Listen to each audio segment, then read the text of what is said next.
Sisisiri na ng mga tauhan ng Philippine Coast Guard ang lumubog na Roro sa Basilan. Bahagi yan ng paghahanap sa 10 pang nawawala.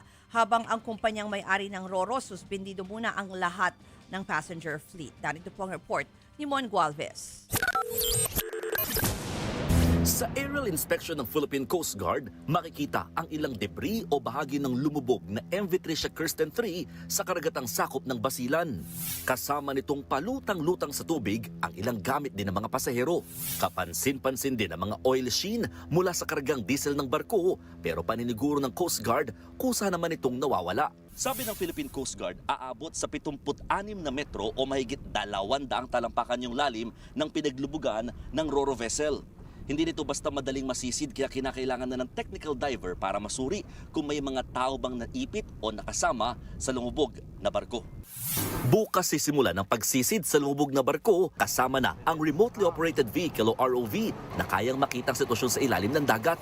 Nakalabas naman na halos lahat ng naunang isinugod sa ospital sa Basilan. Maliban na lamang sa 68 taong gulang na nanay ni Adzrahim. Halos 3 oras daw silang nagpalutang-lutang sa dagat bago nasagip. Hindi na namin alam kung mabubuhay pa kami o hindi na. Nasawi rin ang kapatid ni Adzrahim habang nawawala pa rin ang 2 taong gulang niyang pamangkin. Sinisisi nila ang luma na umanong barko. Sana yung barko, hindi na lang nila pinabiyahe kasi dating sira na yun.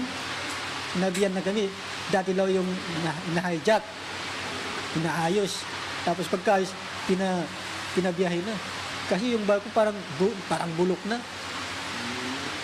Parang bulok na, hindi naman maayos. Pati yung mga boat niya, madali mapasok ng dagat. Sinuspindi na muna ng Department of Transportation ng lahat ng passenger fleet ng Allison Shipping Lines ang kumpanyang nagmamay-ari ng lumubog na Roro vessel. Aabot na kasi sa higit 30 ang naitalang maritime incidents sangkot ang mga barko nito. Pagdating po sa maritime safety, that is not negotiable.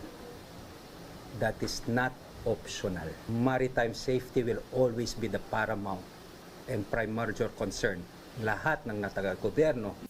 Binigyan ng 10 araw ang Marina at Coast Guard para magsagawa ng comprehensive maritime safety audit sa lahat ng barko ng shipping company. Aminado naman ang alkalde ng Zamboanga City, pamilya ng asawa niya ang isa sa may-ari ng Allison Shipping Lines. Dati rin daw siyang bahagi nito bago pumasok sa politika. They will bear the consequences, whatever yung dapat tulungan sa mga tao, tutulungan nila. They're willing to help. Wala namang sinasabing hindi yung company. Of course, nobody wants those things to happen. Nagbabalita mula sa frontline, Mon Gualvez, News 5.